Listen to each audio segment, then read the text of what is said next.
चित्रलेखा का जन्म 19 जनवरी 1997 को ब्राह्मण परिवार, गांव खम्बी, जिला पलवल, हरियाणा, भारत में हुआ था। चित्रलेखा के पति का नाम माधव प्रभु जी है, जिनका रियल नाम माधव तिवारी है। इन्होंने पलवल, हरियाणा के गौ सेवा धाम हॉस्पिटल में विवाह किया था। देवी चित्रलेखा जी के पति माधव प्रभु छत्तीसगढ़ के बिलासपुर के रहने वाले हैं, लेकिन शादी के बाद वे दोनों पलवल, हरियाणा में ही रहते हैं। देवी चित्रलेखा के अभी कोई बच्चे नहीं है। चित्रलेखा नाम का अर्थ तस्वीर के जैसी सुंदर। एक सुंदर तस्वीर होता है। देवी जी 26 साल की है और एक कथा की फीस 1 लाख से 2 लाख लेती है। चित्रलेखा जी के परिवार के बारे में कहें तो इनके पिताजी का नाम तुकाराम शर्मा है और माताजी का नाम चमेली देवी। इनके एक बड़े भाई है जिनका नाम प्रत्यक्ष शर्मा है। इनके दादाजी का नाम स्वर्गीय राधा किशन शर्मा और दादी जी का नाम किशन देवी है। व्यक्ति यदि जीवन में कुछ करने की ठान ले तो सारी कायनात उसकी मदद करने में जुट जाती है। ऐसा ही कुछ किस्सा है महान भागवत कथावाचक देवी चित्रलेखा जी की, जिन्होंने एक छोटे से गांव से उठकर देश विदेशों में हिंदू सनातन धर्म का डंका बजाया है, जिसको आज देश ही नहीं पूरे विश्व में लोग जानते हैं। इन्होंने महज 6 वर्ष की आयु में कथा करना, भजन गाना प्रारंभ कर दिया था। इन्होंने भागवत कथा, भजन और कीर्तन का आयोजन विभिन्न स्थानों पर सफलतापूर्वक संपन्न किया है। इनके सबसे ज्यादा लोकप्रिय भजन प्रभु आपकी कृपा से सब काम हो रहा है, करते हो तुम कौन है, या मेरा नाम हो रहा है। देवी चित्रलेखा भारत की सबसे कम उम्र की आध्यात्मिक और धार्मिक कथावाचक हैं, जो भगवान श्री कृष्ण और भगवान श्री राम की कथा का पाठ करने के लिए जानी जाती हैं। देवी चित्रलेखा के जन्म के बाद उनके पिता ने कई संतों और साधुओं को अपने घर आमंत्रित किया था। उसमें से एक संत ने कहा वह एक चमत्कारी बच्ची है, वह निकट भविष्य में दुनिया भर के लोगों को एक महान प्रबुद्ध व्यक्ति के रूप में आश्चर्यचकित कर देगी। उनके स्वर्गीय दादा दादी राधा कृष्ण शर्मा और कृष्णदेवी आध्यात्मिक रूप से प्रवृत्त थे और उन्हें विभिन्न धार्मिक आयोजनों में ले जाते थे।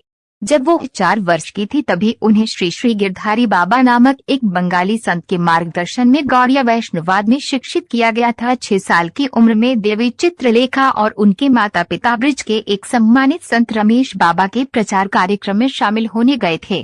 कार्यक्रम के अंत में रमेश बाबा ने उन्हें कुछ बोलने के लिए माइक दिया। उन्होंने लगभग आधे घंटे तक अपने आध्यात्मिक विचार साझा किए, जिसने कार्यक्रम में उपस्थित सभी लोगों को आश्चर्यचकित कर दिया। जिसके बाद उन्होंने विभिन्न आयोजनों में कथा और प्रवचन सुनाना शुरू कर किया। उनके गुरुजी ने उत्तर प्रदेश के वृंदावन के पास तपोवन में उनकी पहली 7 दिनों की श्री भागवत कथा का आयोजन किया। हालांकि उनके माता पिता को देवी चित्रलेखा के इतनी लंबी कथा के बारे में पता नहीं था, लेकिन उनके गुरुवार को विश्वास था कि वे यह कथा को सफलतापूर्वक कर सकती है।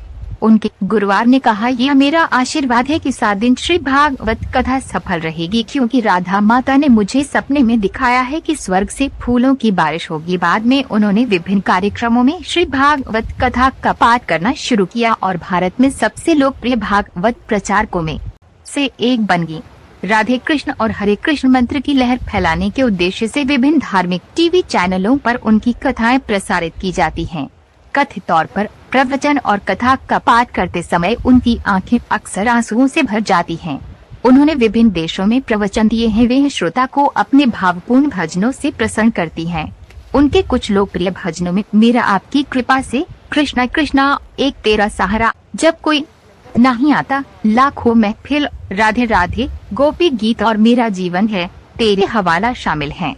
उन्होंने 10 मार्च 2008 को हरियाणा के पलवल में विश्व संकीर्तन यात्रा ट्रस्ट की स्थापना की, जिसका उद्देश्य भारत की हिंदू संस्कृति और विरासत को संरक्षित करना है। देवी चित्रलेखा को ईश्वर के पवित्र नाम का प्रचार प्रसार करना, भागवत कथा का पूरे विश्व में प्रचार करना और गौ सेवा करना बहुत पसंद है। एक बार उन्होंने देखा कि एक गाय कार से घायल होकर सड़क किनारे पड़ी थी, जिसके तुरंत बाद उन्होंने गाय का प्राथमिक उपचार कराया।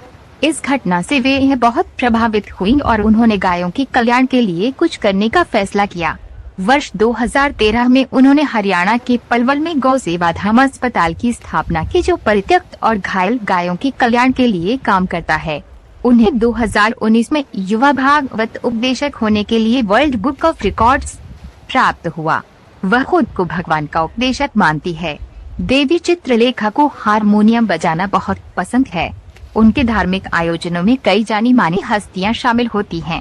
उनके वाईओ यूट्यूब चैनल पर 1 मिलियन से अधिक सब्सक्राइबर्स होने पर उन्हें यूट्यूब की तरफ से गोल्ड बटन दिया गया। वीडियो अच्छी लगे तो लाइक, शेयर और चैनल को सब्सक्राइब जरूर कीजिए। आगे आपको और भी ऐसे वीडियो मिलते रहेंगी।